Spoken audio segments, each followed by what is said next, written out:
আসসালামু আলাইকুম সুপ্রিয় দর্শক মণ্ডলী। বিএনপির নেতাগণ আওয়ামী লীগের পুরনো যে বয়ানগুলো আছে সেগুলো এখন ব্যবহার করছে। খোদ বিএনপির ভারপ্রাপ্ত চেয়ারম্যান জনাব তারেক রহমান তিনি ব্রিটেনের লন্ডনে থেকে বলেছেন মৌলবাদ যদি বাংলাদেশে প্রভাব বিস্তার করে কোট আনকোট ইত্যাদি। মৌলবাদ শব্দ ব্যবহার নিয়ে আপনারা জানেন যে বাংলাদেশে এই মৌলবাদ শব্দ কিভাবে ভারতীয় এজেন্টরা বাদা, যারা সংক্ষেপে বলা হয় ভারতীয় দালাল, তারা এগুলো ব্যবহার করে আসছে। এগুলো ইসলামের বিরুদ্ধে ব্যবহার করে আসছে মৌলবাদ শব্দটি। মৌলবাদ শব্দের অর্থ মূলবাদ। যদি কেউ ইসলাম ধর্মে বিশ্বাস করে, সঠিক ইসলামী শরিয়ার নিয়ম কানুনকে মানতে চায়, তার দিনকে মানতে চায়, তাহলে সে তো মৌলবাদ।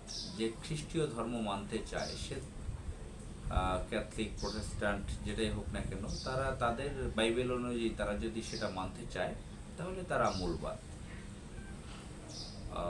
মৌলবাদ। বৌদ্ধ ধর্মেরও সেরকম, হিন্দু ধর্মের সেরকম। তো মৌলবাদ একটা বেসিক শব্দ, এটা হচ্ছে মূলবাদ, সেখান থেকে মৌলবাদ আছে। মৌল শব্দ বিজ্ঞানেও রয়েছে। তো এই মৌলবাদ শব্দ আপনারা জানেন 9/11-এর পরে, 2002 সালের 9/11-এর পরে সারা বিশ্বে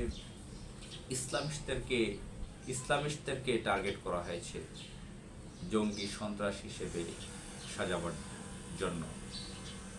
একটি পরিকল্পিত সন্ত্রাসী হামলা ছিল 9/11-এ। এরপর থেকে সারা পৃথিবীতে মুসলমানদেরকে জঙ্গি, সন্ত্রাসী ইত্যাদি শব্দ দিয়ে আঘাত করছে, তাদেরকে সে ভাষায় নেতিবাচক ভাষায় পরিচিত করাচ্ছে মিডিয়া। এবং আমাদের এই অঞ্চলে ভারতীয় যারা বাংলা ভাষা জানে, কলকাতা, পশ্চিমবঙ্গের, তারা বিভিন্ন নেতিবাচক ভাষা দিয়ে মুসলমানদেরকে আক্রমণ করছে। এবং বাংলাদেশি যারা তাদের এজেন্ট আছে, মিডিয়াতে কাজ করে, তাদেরকে সেই ভাষাগুলো শিখিয়ে দিচ্ছে। বিশেষ করে ডেইলি স্টার, প্রথম আলো, তাদেরকে সেই ভাষাগুলো ছেড়ে দিয়ে, তাদেরকে প্রশিক্ষণ দিয়ে ছেড়ে দিয়েছে। তারা পত্রিকায় লিখতেছে সাম্প্রদায়িক, রেডিক্যাল। সাম্প্রদায়িক শব্দটি ইতিবাচক। আপনি সম্প্রদায়, ধরেন আপনি কোনো নদীর তীরে একটি গ্রামে বসবাস করছেন, আপনার একটা বংশ আছে, আপনার বংশের উপরে কেউ জুলুম করছে, সেটা কি আপনি প্রতিবাদ করবেন না? আপনার নিরাপত্তার দিকে আপনি খেয়াল রাখবেন না? আপনি একটা জাতি, আপনার একটা দেশ, আপনার এখানে বহু ধর্মের বর্ণের লোক আছে, আপনার দেশের উপর আঘাত হানছে, আপনি তার প্রতিবাদ করবেন না? দেশের পক্ষে লড়বেন না? এটাই তো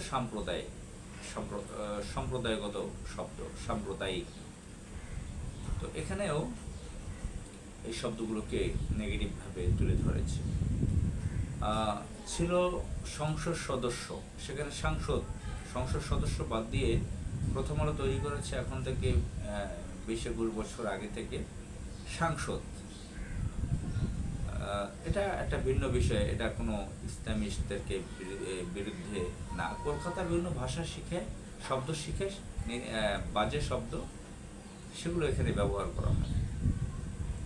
তো এরকম বহু শব্দ আছে। জঙ্গি শব্দটার ব্যাখ্যায় যদি যাওয়া হয়, তাহলে আমরা দেখতে পাবো এখন এটা ডিপলি অনেকে ব্যাখ্যায় জান নাই। জঙ্গি বিমান বলা হয়। তো জঙ্গি শব্দ সামরিকভাবে ব্যবহার হতে পারে, এটা নেতিবাচকভাবে খুব বেশি শুনি আমরা। মোল্লা শব্দ, মোল্লা একটা আরাবিয়ান দেশের সম্মানসূচক শব্দ। যারা আলেম, ইসলামিক স্কলার, ইসলামিক পণ্ডিত, তাদেরকে মোল্লা বলা হয়। আরবিক একটা সম্মানসূচক শব্দ। তো এই শব্দগুলো দিয়ে মুসলমানদেরকে ছোট করা হয়। আবার বলা হয় ধর্মান্তর। ইসলাম ধর্ম মানে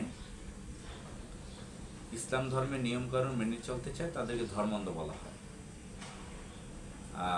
অন্য ধর্মের যারা আছে, হিন্দু, বৌদ্ধ, খ্রিস্টান বা অন্যান্য ধর্ম যারা অনেক অপরাধ করে, অপকর্ম করে, তাদেরকে পর্যন্ত এই শব্দগুলো ব্যবহার করে না। তারা তাদের ধর্মকে মানতে চায় এবং বিভিন্ন সন্ত্রাসী করে, তো তাদের জন্য কিছু নতুন শব্দ দিতে পারে না, সেগুলো দেয় না। সন্ত্রাসী শব্দের ব্যাখ্যা একবার দিয়েছিলেন ইসলামিক স্কলার জাকির নায়েক। তিনি সেখানে বুঝিয়েছেন যে সন্ত্রাসী শব্দটি নেতিবাচক কিছু না। তো সব জায়গায় সব ব্যাখ্যা চলে না। এখন সন্ত্রাসী শব্দ এমনভাবে বাংলাদেশ সারা পৃথিবীতে প্রতিষ্ঠিত হয়ে গেছে, টেরোরিস্ট ইংরেজিতে, বাংলায় সন্ত্রাসী, যে এটাকে এখন ইতিবাচকভাবে বলা যাচ্ছে না, এতটা ভাবে ব্যাপক প্রচার পেয়েছে। জাকির নায়েক এগুলো মানুষকে শেখাচ্ছিলেন, এর মধ্যে তার চ্যানেলটা বন্ধ করে দিয়েছে। তো যেটা বোঝাতে চাচ্ছি, বিএনপি ভারতের সরাসরি এজেন্ট, আওয়ামী লীগ ভারত পরিচালিত সন্ত্রাসী সংগঠন আওয়ামী লীগ যে শব্দগুলোকে ব্যবহার করত এবং যে চেতনা ফেরি করত ৭১ কেন্দ্রিক, ৭১-এর বয়ান, সেগুলো এবং যে শব্দগুলো ইসলামিস্টদের বিরুদ্ধে ব্যবহার করা হতো সেগুলো তারা এখন ব্যবহার করছে। মির্জা ফখরুল ইসলাম আলমগীর, আমির খসরু মোহাম্মদ চৌধুরী, ঝিনাইদহ চুয়াডাঙ্গার ওদিকে একজন আছে দুদু, শামসুজ্জামান দুদু, হাবিবুর রহমান হাবিব, সাবেক আওয়ামী লীগের সন্ত্রাস, এখন বিএনপির নেতা। এদিকে অ্যাডভোকেট ফজলুর রহমান, কিশোরগঞ্জের আওয়ামী লীগের বড় সন্ত্রাস, এখন বিএনপির নেতা। তো এই ধরনের আমাদের বাংলাদেশে আমরা দেখতে পাচ্ছি যে পুরনো আওয়ামী লীগের ব্যবহার করা শব্দগুলো বিএনপি ব্যবহার করে সুবিধা নিতে চায়। তো এগুলো বেশি দূরে এগোতে পারবে না। বাংলাদেশের মানুষ এগুলো বুঝে ফেলেছে, এই প্রতারণা সম্পর্কে ভালোই বুঝে। এগুলো দিয়ে বিএনপি বেশি দিন আগাতে পারবে না। আসসালামু আলাইকুম।